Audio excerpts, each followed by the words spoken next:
গরম পড়ছে চারিদিকে, কারেন্ট তো নাই কোনো দিকে, এভাবে আর কত বাঁচা যায়।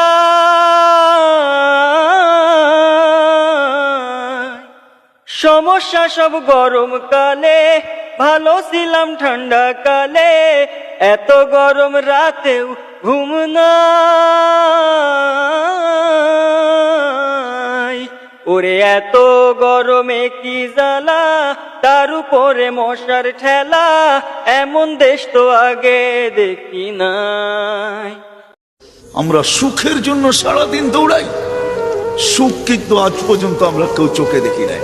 দেখছেন না, নারী বলবে না পুরুষ বলবে, না সন্তান বলবে না বাবা বলবে। কেন জানেন? সুখ আসে রহমতের চাদর আসলে, চাদর দিয়ে যখন ডাকা হয় তখন সুখ আসে। আল্লাহর রহমত ছাড়া সুখ আশা করা যায় না। আর আল্লাহর রহমত মুহাম্মদুর রাসূলুল্লাহ ছাড়া পাওয়া যায় না, না না না না না। যদি বলেন প্রমাণ, আল্লাহ ইঙ্গিত দিছেন, আমার বন্ধুর উপরে একবার তুই দুরূদ পড়বি, দুরূদ ওই ব্যক্তি পড়তে পারে যে আল্লাহর রসুলকে ভালোবাসে, মহাব্বত করে, আল্লাহর রসুলকে অনুকরণ করে ওই দুরূদ পড়তে পারে। আল্লাহ বলে একবার পড়বি, 10টা রহমতের চাদর দিয়ে তোকে আমি ডাকবো।